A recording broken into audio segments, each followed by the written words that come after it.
Graça e paz, meus amados irmãos e irmãs, da parte de Deus e do nosso Senhor Jesus Cristo. É um motivo de muita alegria nós podermos nos reunir mais uma vez na presença do nosso Deus. Esse momento em que nós podemos estar em comunidade, louvando, cultuando, glorificando e adorando o nome do nosso Deus. O meu desejo é que você possa estar bem com os seus aí na sua casa, onde quer que você esteja conosco nesse culto de louvor e de exaltação ao nosso Deus. Desejo que você tenha uma ótima noite na presença de Deus, que nós tenhamos um momento de muita intimidade com o nosso Deus e, além disso, que nós tenhamos um momento de agradecimento, um momento também de comunhão uns com os outros. Aproveito também para relembrar você do nosso tempo de oração, esse tempo tão precioso, de súplica não apenas por nós, mas também por todas as pessoas que fazem parte do nosso convívio, pelo nosso país, pelo nosso estado, pelo nosso mundo, por nossa cidade. Também peço para você que tem condições de devolver o seu dízimo e a sua oferta. Essa conta do Itaú que está na sua tela é uma conta específica para os dízimos e as ofertas. O Pix está aí para você também anotar. E também você que quer contribuir financeiramente com a nossa igreja na obra de reforma e ampliação do nosso templo, essa conta que está na sua tela é uma conta específica da Caixa Econômica, que também é específica para a reforma do nosso templo. Peço também para você se inscrever nas nossas redes sociais, tanto do YouTube, do Facebook e também do Instagram. Vamos orar, meus irmãos e minhas irmãs. Senhor, nosso Deus, nós na Tua presença estamos, te somos gratos, porque mais uma semana nós podemos contar com a mão estendida do Senhor sobre nossas vidas. Podemos contar com a provisão do Senhor, com o seu cuidado, com o seu amor, com a sua misericórdia, Deus. Podemos contar com a sua graça. E nessa noite especial em Tua presença, nessa noite em que, ó Deus, a Igreja Protestante comemora o dia da Reforma Protestante, nós queremos, ó Deus, erguer um altar de adoração à Tua presença, lembrando, Deus, dos feitos da Reforma Protestante, que pôde trazer de volta a vida da igreja, Deus, o acesso à palavra do Senhor. Muito obrigado a Deus, que nós possamos cada vez mais aprender a valorizar a palavra do Senhor e o seu evangelho. E também, ó Deus, que o Senhor receba de nós todo louvor, toda adoração, porque é por isso que estamos reunidos aqui, ó Deus, para te louvar e engrandecermos o seu nome. Oramos assim no nome de Jesus, nosso Senhor. Amém. Meu irmão e minha irmã, abra sua Bíblia no Salmo de número 29, vamos ler o verso 1 ao verso 4. Salmo de número 29, o texto diz: tributai ao Senhor, filhos de Deus, tributai ao Senhor glória e força. Tributai ao Senhor a glória devida ao seu nome, adorai o Senhor na beleza da sua santidade. Ouve-se a voz do Senhor sobre as águas, troveja o Deus da glória, o Senhor está nas muitas águas. A voz do Senhor é poderosa, a voz do Senhor é cheia de majestade. Esse texto tem uma série de situações, ou melhor, uma série de implicativos, na verdade, de ordens, de convocações da parte de Deus a mim e a você. A tributarmos ao Senhor, a adorarmos o Senhor na beleza da sua santidade.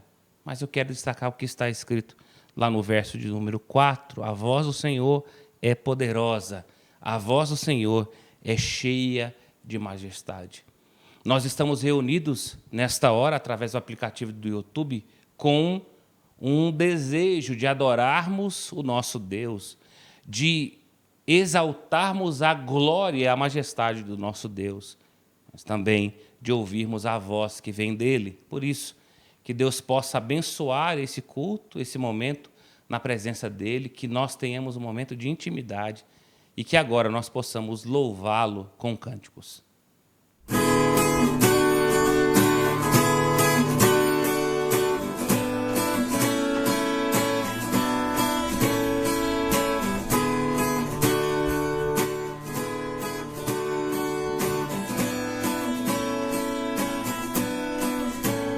Te amo, ó Senhor, de todo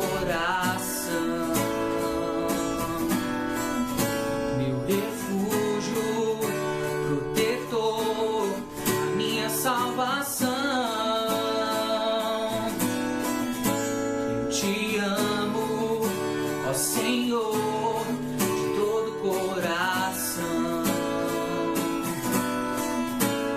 Meu refúgio, protetor, a minha salvação.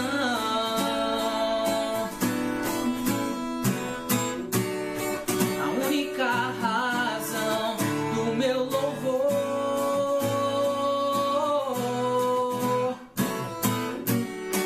Debaixo de tuas asas sempre estarei.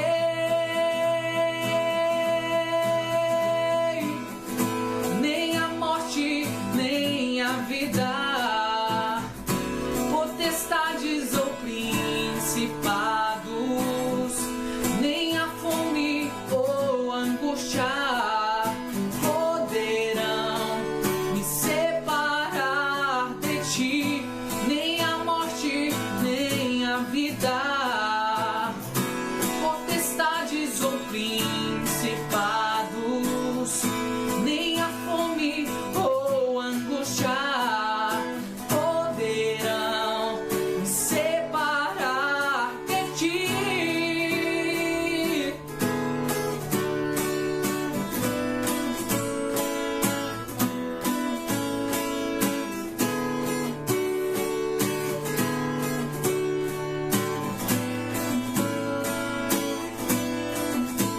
Eu te amo, ó Senhor, de todo coração. Meu refúgio, protetor, a minha salvação.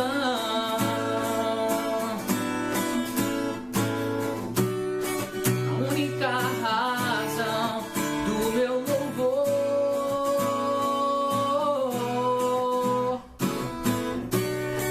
Debaixo de tuas asas sempre estarei.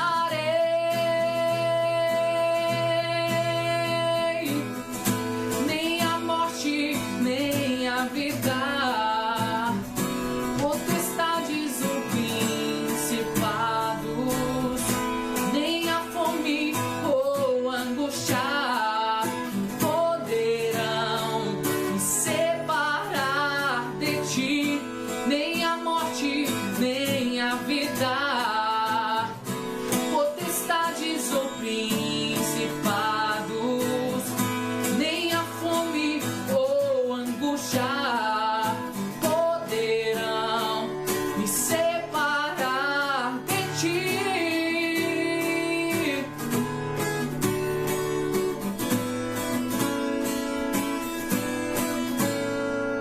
Santo, Santo, Santo. Cante comigo assim, ó. Santo, Santo, Santo. Declara que o Senhor é santo. Santo, Santo, Santo, Santo, Santo, Santo.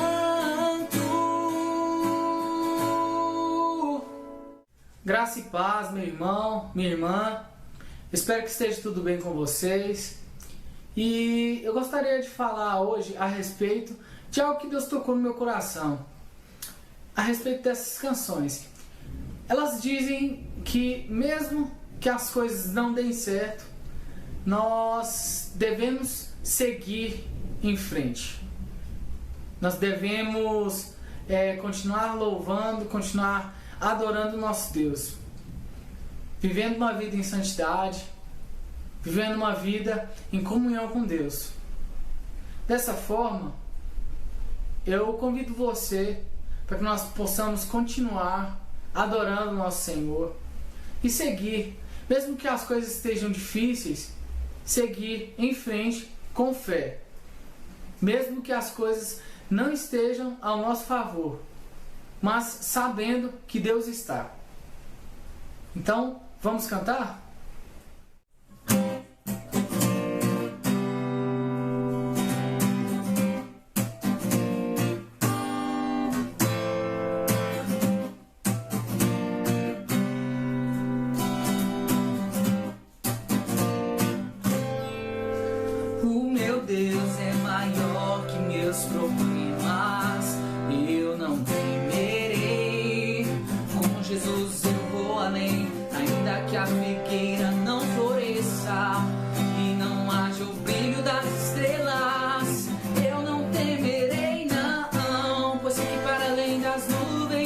sol não deixou de brilhar, só porque a terra escureceu. A minha vida está em Deus, eu sei que tudo posso em Deus. É Ele quem me fortalece, eu vou seguir com fé, com meu Deus eu vou para a rocha mais alta que eu sei pra onde vou, como águia eu vou, nas alturas sou filho de Deus, eu vou seguir com fé, com meu Deus eu vou para a rocha mais alta que eu sei pra onde vou, como águia eu vou, nas alturas sou filho de Deus.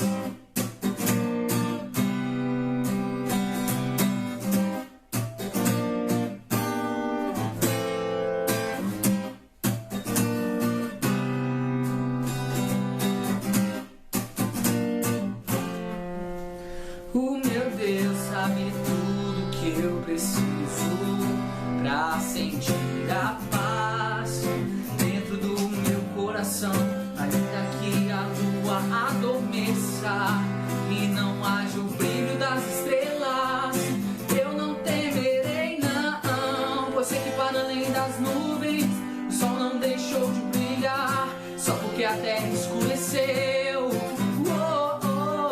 A minha vida está em Deus, eu sei que tudo posso em Deus.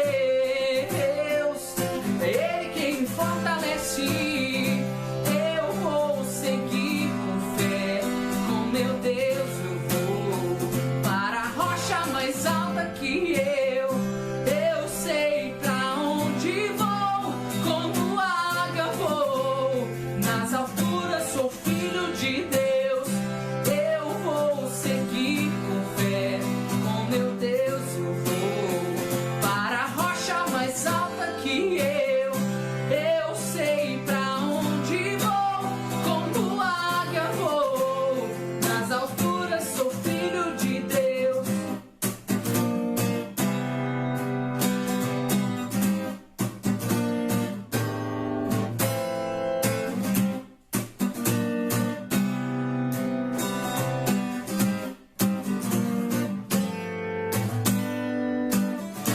Eu vou seguir com fé, com meu Deus eu vou para a rocha mais alta que eu sei pra onde vou, como águia vou, nas alturas sou filho de Deus, eu vou seguir com fé, com meu Deus eu vou para a rocha mais alta que eu sei pra onde vou, como águia vou, nas alturas sou filho de Deus, nas alturas sou filho de Deus, nas alturas sou filho de Deus.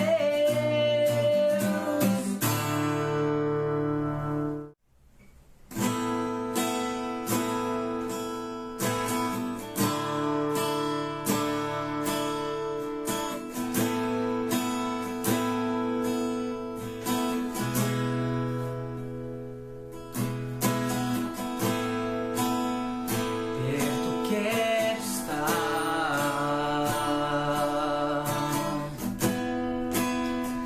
junto aos teus pés,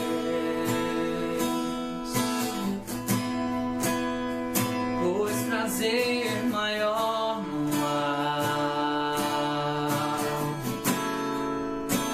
que me render e te adorar. Tudo que há em mim,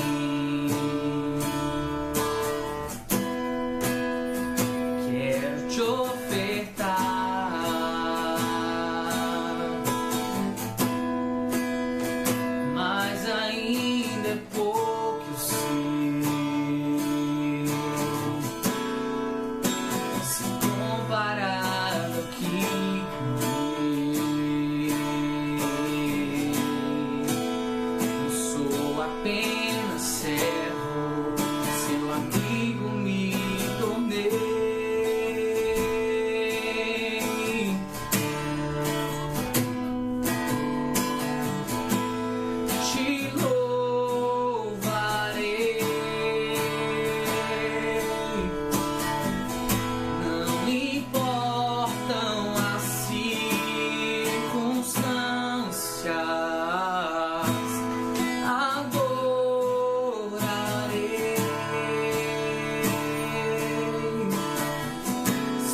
ti, Jesus.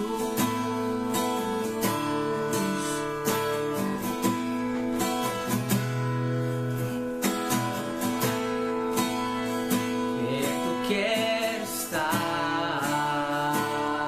meu Deus, junto aos teus pés, pois prazer maior não há que me render e te adorar.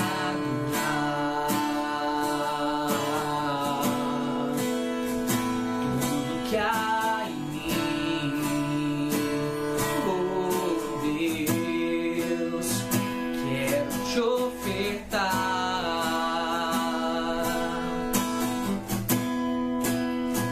Mas ainda é pouco, eu sei, se comparado ao que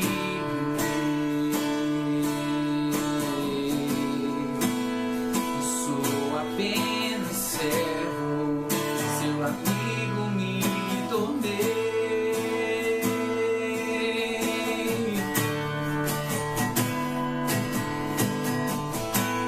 Te louvarei,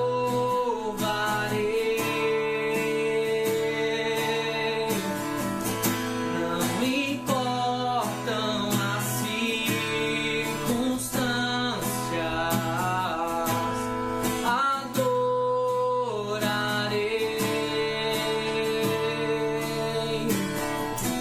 somente a ti, Jesus. Eu te louvarei, te louvarei.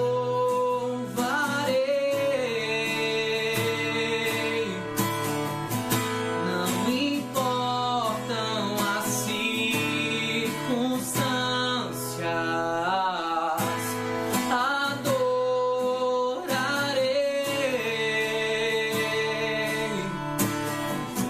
somente a ti, Jesus. Somente a ti, Jesus. Somente a ti, Jesus.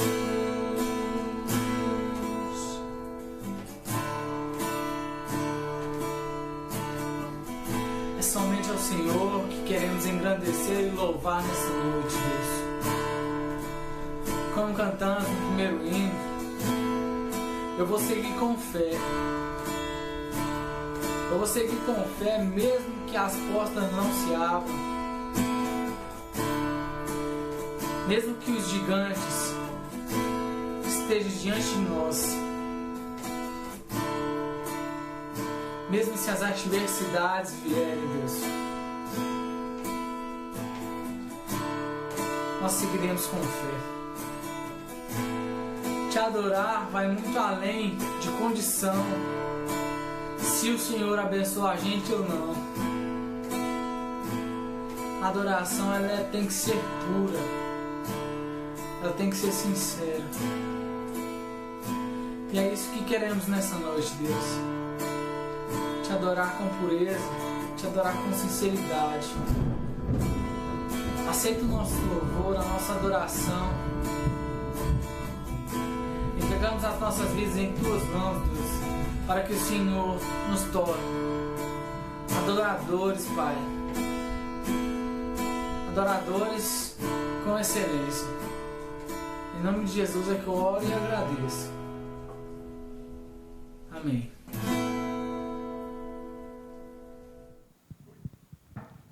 Amém. Nós vamos então abrir as nossas Bíblias na Epístola de Paulo aos Efésios, capítulo 2. Vamos ler do verso 1 ao verso 10.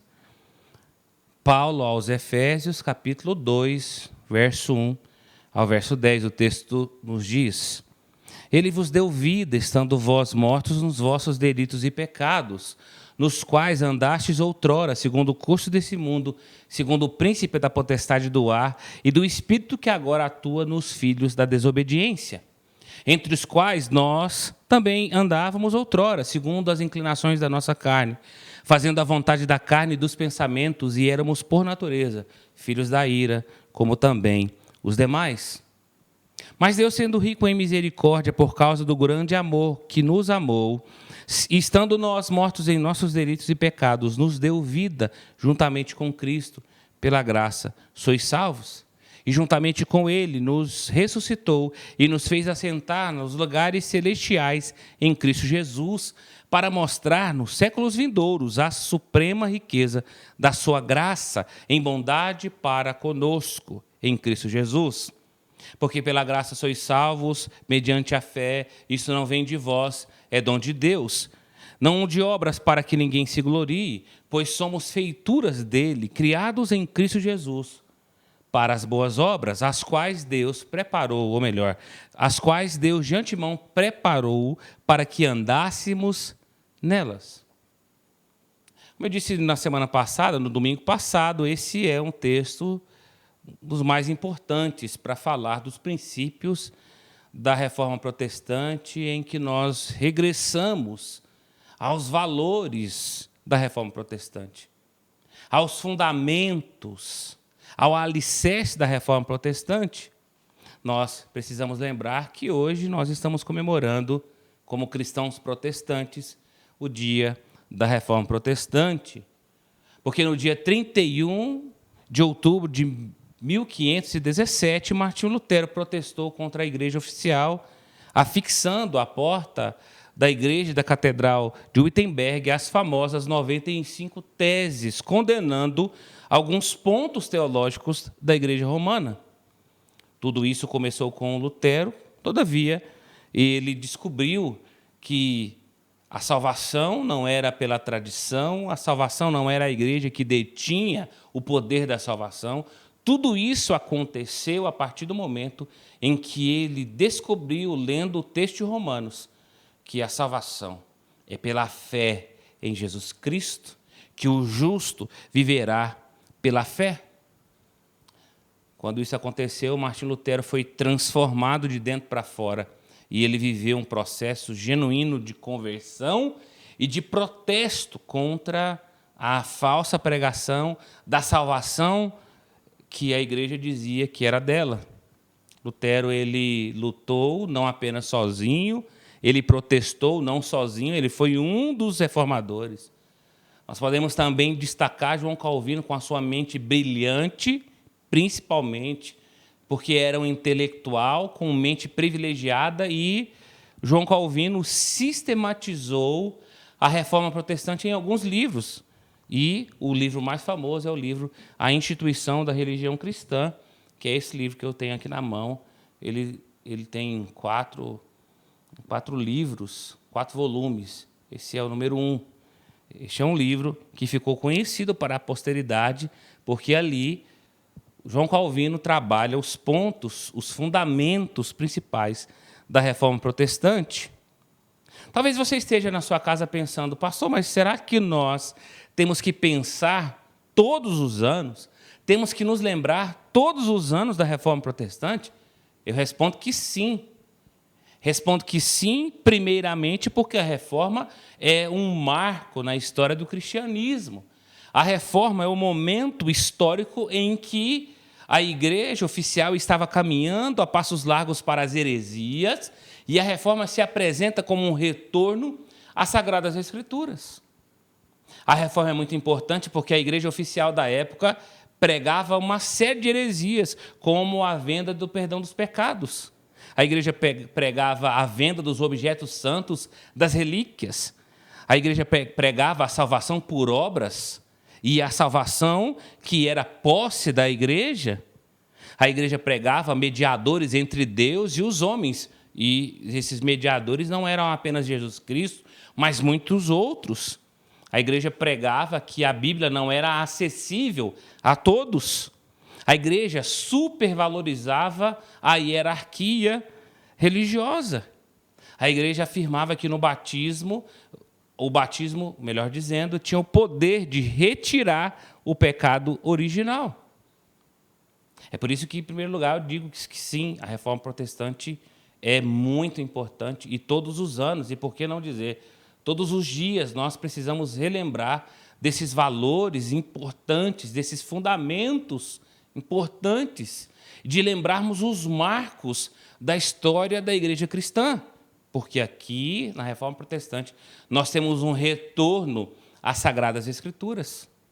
Segundo, por que nós temos que estudar a Reforma Protestante? Nós temos que estudar porque, nesse contexto brasileiro que estamos vivendo, no século XXI, nessa celeuma espiritual em que várias heresias estão sendo pregadas, as igrejas, na sua grande maioria, estão vivendo distanciadas das Sagradas Escrituras.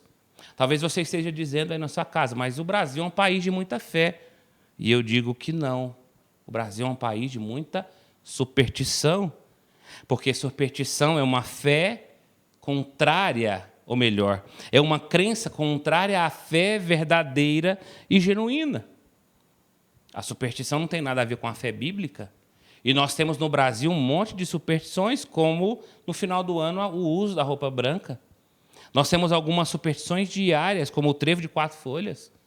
E talvez você esteja pensando que nós estamos ilesos, como igreja evangélica, de superstições, mas você está enganado se você está pensando assim.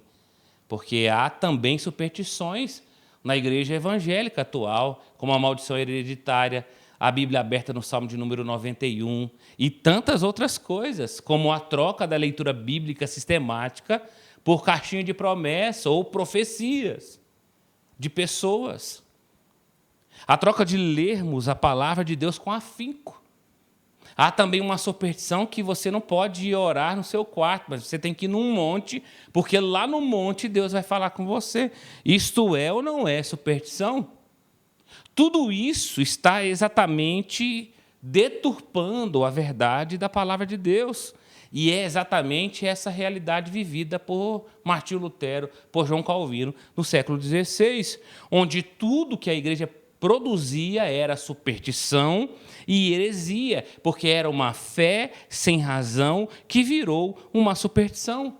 É por isso que Martinho Lutero protestou, não apenas contra a questão da venda das indulgências ou do perdão dos pecados, mas também protestou contra toda a série de heresias que acontecia naquela época. É preciso destacar, querido, querida, que a Reforma Protestante trouxe a igreja de volta para a palavra de Deus. É um retorno às Sagradas Escrituras e ao Evangelho que foi pregado por Cristo e pregado pelos apóstolos. Foi o estudo da Bíblia que fez com que a igreja pudesse voltar à verdade de Deus, voltar à pureza da igreja primitiva. E aqui nesse texto nós vemos algumas bases, alguns fundamentos da Reforma Protestante. A primeira base é somente as Escrituras. Somente as Escrituras. Nós precisamos somente das Escrituras.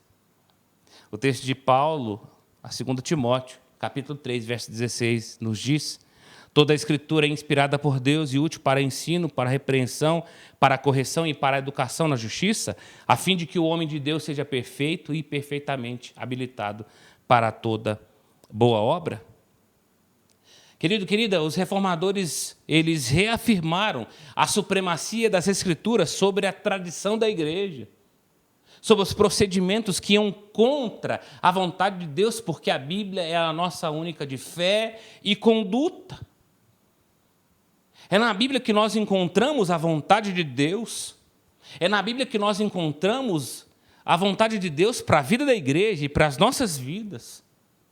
É na Bíblia que nós encontramos as doutrinas e os ensinos saudáveis da palavra de Deus. Sinceramente, só a Escritura é a regra inerrante da vida da igreja. E aqui, eu e você precisamos fazer um parêntese, porque a realidade da igreja atual, da igreja do século XXI, é que ela está fazendo uma separação entre a Escritura e a sua prática. Porque a verdade é, querido, querida, que na prática a igreja muitas vezes é guiada pela cultura, a igreja é guiada por técnicas terapêuticas, por estratégias de marketing, a igreja é guiada muitas vezes pelo entretenimento, muitas vezes a igreja é guiada por um pseudo-líder que não lê a palavra, não vive a palavra. Muitas vezes a igreja está sendo guiada pelos números, pela riqueza, pelos milagres que não são milagres. Porque a verdade é que, à medida que a igreja vai abandonando a palavra de Deus, as verdades da igreja se enfraquecem na consciência cristã e as doutrinas perdem a ênfase, e essa igreja está cada vez mais esvaziada da sua integridade, da sua autoridade, acima de tudo, do seu discernimento.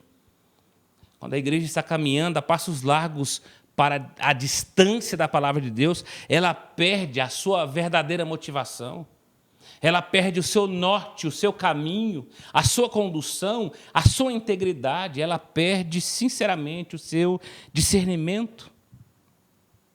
Sinceramente, ao invés de adaptarmos a palavra de Deus para satisfazer as necessidades dos consumidores, nós devemos proclamar a verdade de Deus como única regra de fé e prática, o Evangelho como a única proclamação da verdade salvadora de Jesus Cristo. Sinceramente, a verdade bíblica é indispensável para a compreensão, para o cuidado e para a disciplina da igreja. A Escritura deve nos levar muito além das necessidades percebidas, mas das nossas realidades reais e nos libertar de nos enxergarmos por meio da cultura atual, de adaptarmos essa verdade ao século XXI. A verdade continua sendo a luz de Deus. E quando nós entendemos corretamente a verdade de Deus, nós abrimos os olhos para a provisão de Deus, para a vontade de Deus e para vivermos em sociedade. É a Bíblia que nos guia. Não são os valores culturais, não é a imprensa, não é o que nós estamos vendo na Netflix. O que nos guia é a verdade de Deus, é a palavra de Deus. Por isso que a palavra de Deus precisa ser pregada, precisa ser ensinada. Os sermões precisam ser expositivos para expor o ensino bíblico na sua essência. Nós não devemos aceitar menos do que nos é dado pela palavra de Deus. A obra do Espírito Santo na experiência pessoal não deve ser desvinculada da palavra de Deus. Meu irmão e minha irmã, sinceramente, tudo que ocorrer como obra de Deus em nossas vidas precisa passar pelo poder da palavra de Deus, porque o Espírito Santo não vai fazer e não vai agir de forma que independe da Escritura, porque sem a Escritura eu e você não teríamos conhecido a graça de Deus revelada em Jesus Cristo, porque a palavra da Bíblia não é uma experiência pessoal apenas, ela é a verdade, é somente as Escrituras. Sendo assim, nós podemos reafirmar as Sagradas Escrituras como única fonte de revelação divina, escrita e única para constranger o mais vil pecador, como eu e você. A Bíblia sozinha, ela nos ensina a verdade de Deus. A Bíblia sozinha, ela é apta para nos identificar, ou melhor, para nos revelar a salvação do pecado. A Bíblia sozinha é o padrão para eu e você vivermos a presença de Deus. Você faz parte de uma igreja que nasceu da leitura bíblica de um homem lá em 1915. Ele leu essa Bíblia lá na região da Campeira, perto de Serranópolis. E sozinho lendo a palavra de Deus, o Espírito Santo inundou o coração daquele homem e ele se converteu pela Bíblia somente, porque somente a Bíblia. E a partir desse homem, Deus foi fazendo algo transformador para a história chegar em mim e você. O segundo pilar é somente Cristo. É somente Cristo. O texto diz, mas Deus, sendo rico em misericórdia, por causa do grande amor com que nos amou, estando nós mortos nos nossos delitos e pecados, nos deu vida juntamente com Cristo. Não há nenhum outro.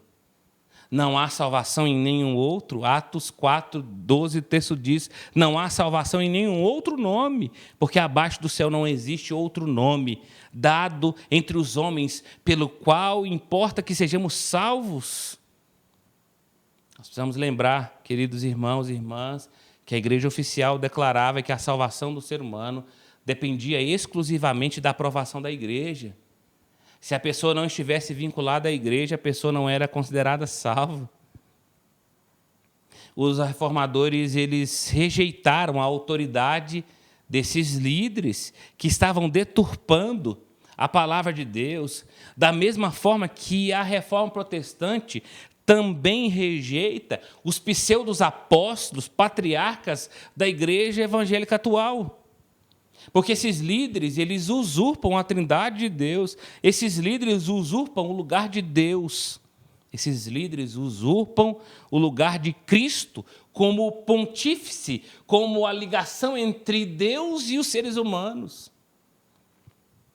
A verdade é que Jesus Cristo é a pedra angular da igreja. A igreja está sendo construída no alicerce de Jesus Cristo, o nosso Senhor. É Cristo que edifica a sua igreja a partir dos apóstolos, mas a base, o cabeça é Cristo. O apóstolo Paulo nos diz isso em Efésios capítulo 4. Mas cresçamos em tudo naquele que é a cabeça, Cristo. Eu e você fazemos parte de um corpo, mas quem lidera, quem é o líder, quem é o Senhor da nossa vida é somente Cristo. É por isso que nós reafirmamos que a nossa salvação é realizada unicamente pela obra mediatória de Jesus Cristo. É por isso que eu e você precisamos de Cristo, da intervenção de Cristo, da mediação de Jesus Cristo. Não há nenhum mediador a não ser Jesus Cristo entre nós e o nosso Deus. A vida de Cristo sem pecado, a sua expiação por si só, são suficientes para a nossa justificação, reconciliação com o Pai e a nossa salvação. É por isso que eu e você precisamos negar o Evangelho que substitui a obra mediatória, substitutiva de Jesus Cristo na cruz do Calvário. Eu e você temos que rejeitar isso. Eu e você temos que rejeitar esse evangelho que coloca os líderes atuais no patamar de Jesus Cristo como mediadores entre Deus e os homens. Nós estamos vendo isso por aí. É somente Cristo. É somente a graça de Deus, em terceiro lugar. É somente a graça. Porque pela graça sois salvos mediante a fé. Isso não vem de vós, é dom de Deus. Meu irmão e minha irmã, a confiança desmerecida na capacidade humana é um produto da nossa natureza caída. Nós gostamos da confiança, de sermos pessoas que merecem. Nós gostamos disso. Mas essa é uma falsa confiança que enche hoje o mundo evangélico atual. É o evangelho da autoestima, é o evangelho da saúde, é o evangelho da prosperidade, é um evangelho do determinismo. É um evangelho que determina o que Deus tem que fazer nas nossas vidas. É um evangelho que se transformou num produto vendável. Você pode comprar o evangelho. Você pode viver o evangelho, é só você dar alguma coisa. É o evangelho, esse evangelho que está sendo pregado por muitas igrejas, é o evangelho que caminha na contramão da verdade absoluta de Deus. Porque quando nós olhamos para a palavra de Deus, nós entendemos, queridos irmãos e irmãs, que o evangelho ele é resumido na graça de Deus. Quando nós vivemos esses falsos evangelhos, esse evangelho da autoestima, esse evangelho da saúde e da prosperidade, esse evangelho do determinismo, esse evangelho vendável, nós estamos, sinceramente, fazendo calar a obra da justificação, da redenção de Jesus Cristo. Sinceramente, a graça de Deus em Cristo não é só necessária, como é a única coisa eficaz para a salvação de todo aquele que crê. É por isso que nós confessamos que os seres humanos nascem espiritualmente mortos. Eles não são capazes de cooperar com a graça de Deus. É só a gente relembrar do verso 1 ao verso 3 que nós acabamos de ler. Sinceramente, nós não somos capazes de cooperar com a obra de Deus, com a obra de regeneração de Deus, porque é só a graça. É por isso que nós reafirmamos que na salvação nós somos resgatados da ira de Deus unicamente pela graça de Deus, através de Jesus Cristo na cruz do Calvário. Não foram os nossos méritos, é obra espiritual de Deus que nos leva a Cristo, soltando-nos da nossa servidão ao pecado e erguendo-nos da nossa morte espiritual para vivermos para a honra e glória do nosso Deus. Nós negamos que a salvação seja qualquer obra humana.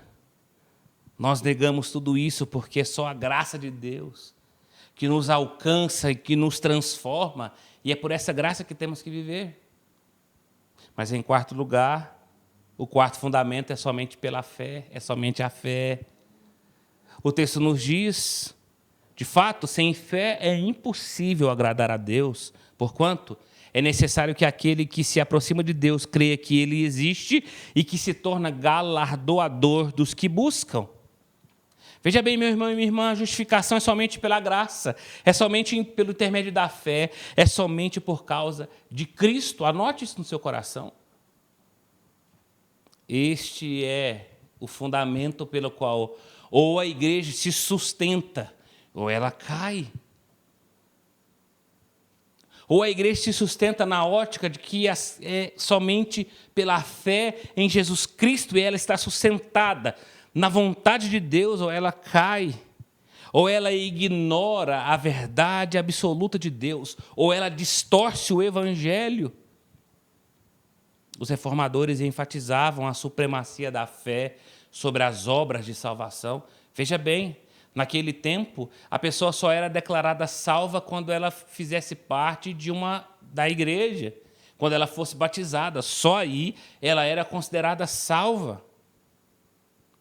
Nós sabemos, queridos irmãos e irmãs, que a salvação é algo que acontece até mesmo, muitas vezes, que nós nem fazemos parte da igreja, que nós estamos começando na vida da igreja. E quantas pessoas passaram pela conversão sem até mesmo frequentar alguma igreja, com uma canção, com uma leitura bíblica, com uma pregação?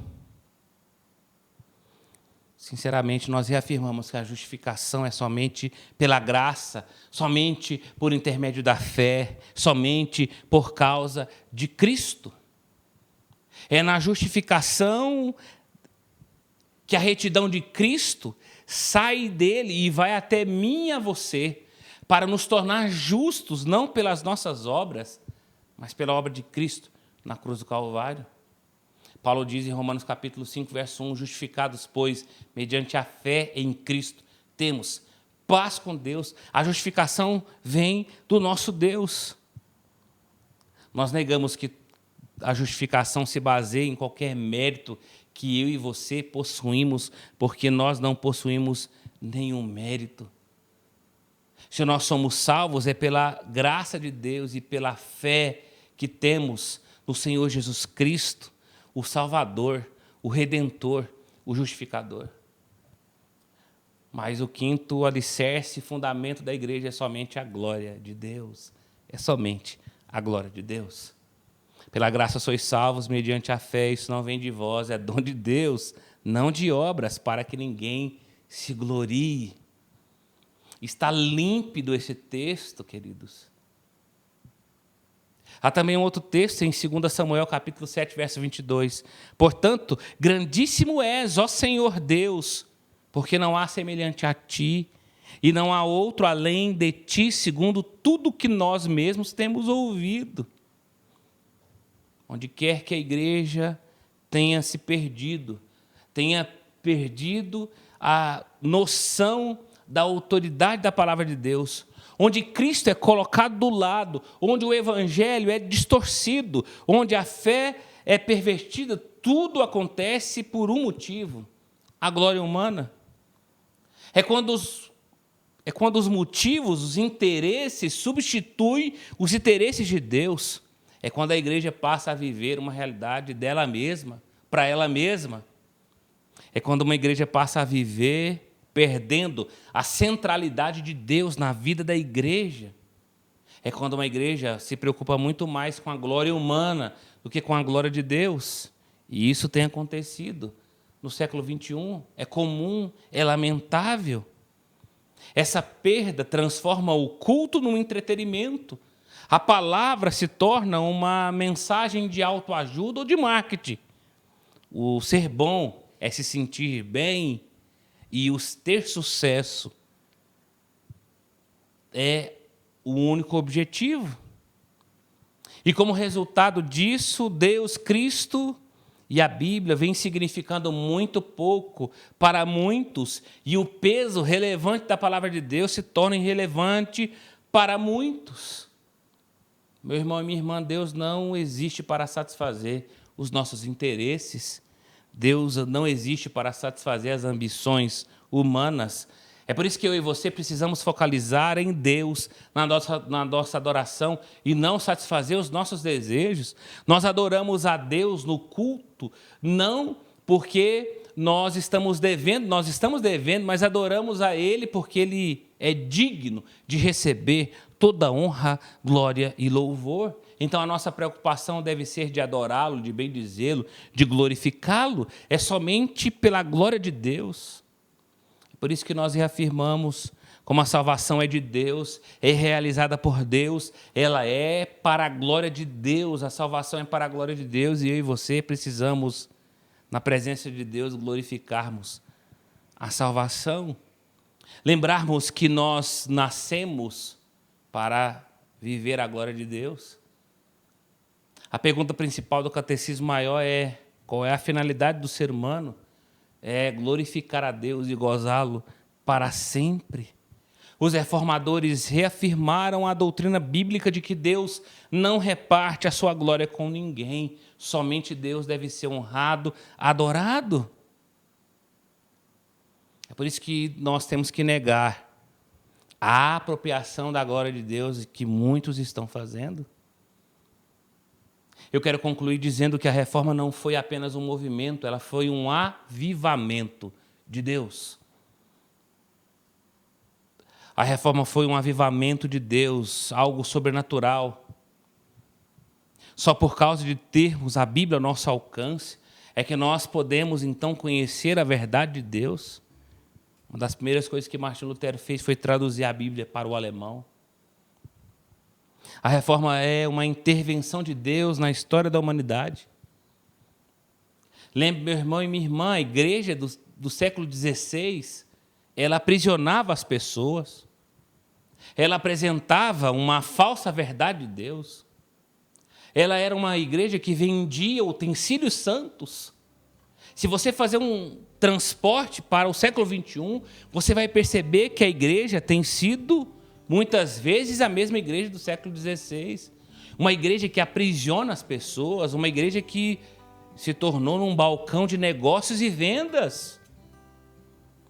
Por isso que eu e você precisamos entender os fundamentos da reforma protestante. Somente as Escrituras, somente Cristo, somente a graça de Deus, somente a fé em Jesus Cristo e somente para a glória de Deus.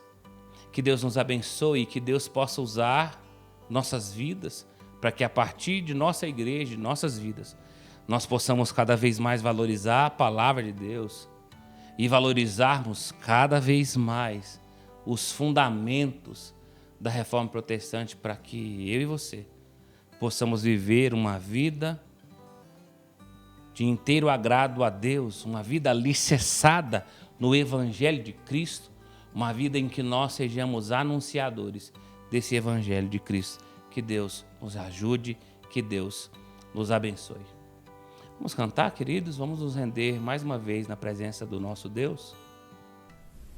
O Senhor minha vida oferecer, como oferta de amor e sacrifício.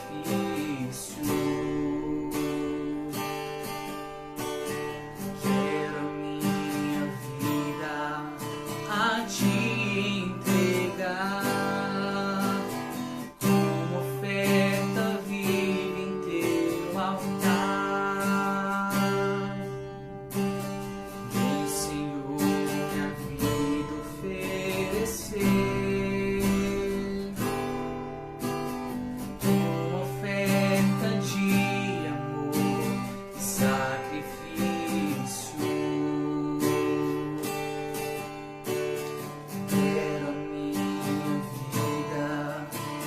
te entregar como oferta viva em teu altar, pois pra te adorar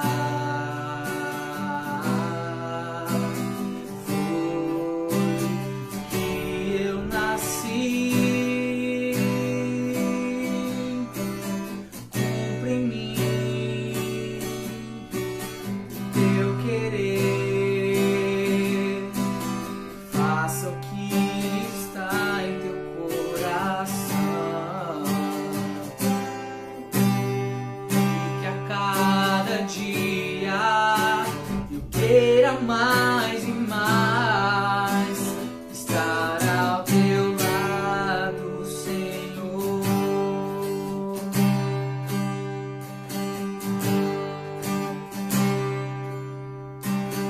Vem, Senhor, minha vida oferecer como oferta de amor e sacrifício.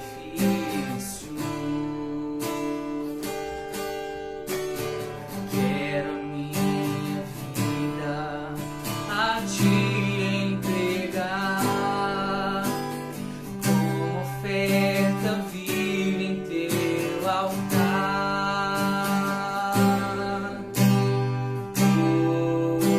pois pra te adorar foi que eu nasci.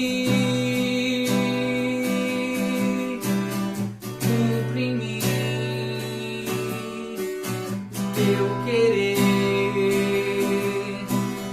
faça o que está em teu coração, e que a cada dia eu queira mais e mais estar ao teu lado, Senhor,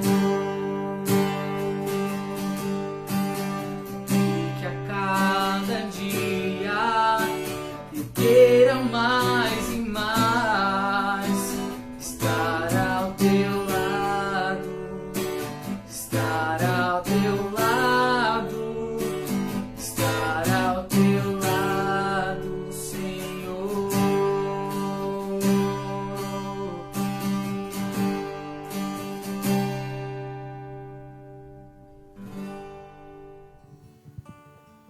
Meus irmãos, antes de nós fazermos a oração final e também recebermos a bênção de Deus, eu gostaria de lembrar você que ontem e hoje nós estivemos na igreja para fazer uma parte lá da igreja, né? Então, passamos o selador, que a princípio vai ser a nossa pintura, porque os irmãos e as irmãs sabem que é muito caro a pintura, são muitas paredes, para amaciar a parede, muito caro. Então, a princípio, nós vamos passar apenas o selador e ele vai ser a nossa pintura, por enquanto.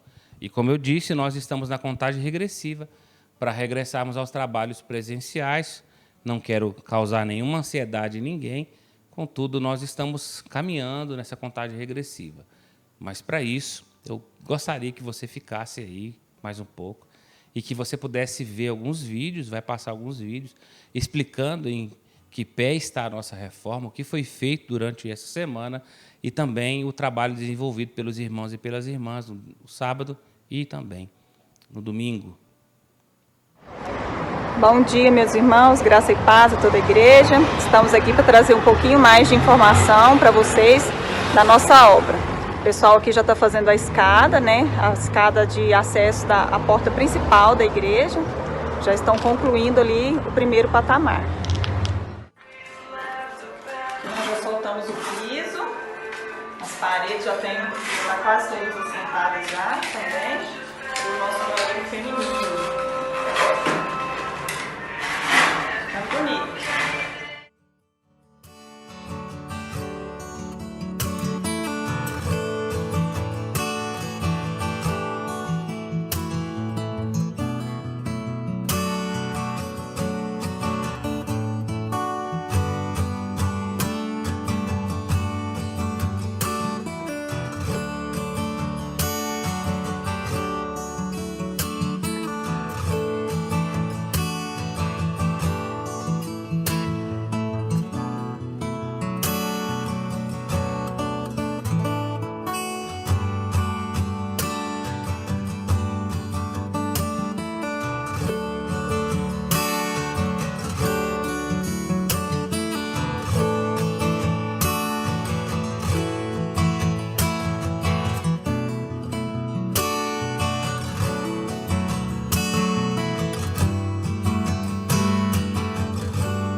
Pois bem, meus irmãos e minhas irmãs, vocês viram que já deu uma mudança considerável, apenas passando a tinta, já também estamos com o banheiro já sendo feito, com a graça de Deus, nós vamos o mais rápido possível estar juntos em comunidade e nesse culto presencial.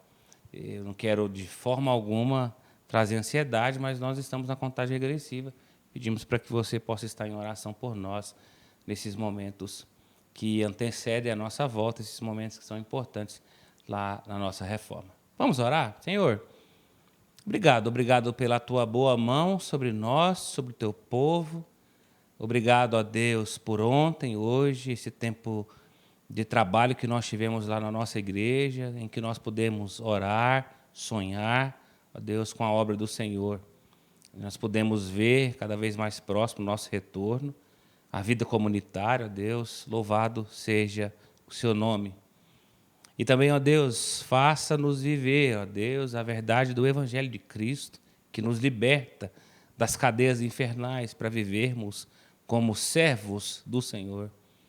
Que essa verdade de Deus, esse Evangelho de Cristo que nos libertou, possa ser, ó Deus, o Evangelho também que nós vamos viver e pregar, para que mais pessoas possam conhecer a graça e o Evangelho de Cristo, e assim, ó Deus, muitas pessoas possam ser salvas, transformadas pela glória do Senhor, ó Deus, e possam viver para a honra e glória do Senhor. Por favor, ó Deus, nos dê uma semana de paz, de vitórias, de presença do Senhor junto de nós, ó Deus. Assim desejamos e oramos no nome de Jesus Cristo, nosso Senhor. Amém. Recebam a bênção, meus irmãos e minhas irmãs. O amor de Deus, o nosso Pai, a graça genuína de Jesus Cristo, Filho de Deus, e a comunhão, a consolação do Santo Espírito de Deus, seja sobre nós, irmãos e irmãs, mas não somente a nós, a toda a igreja cristã, espalhada por toda a terra, não somente hoje, mas para todo sempre. Amém.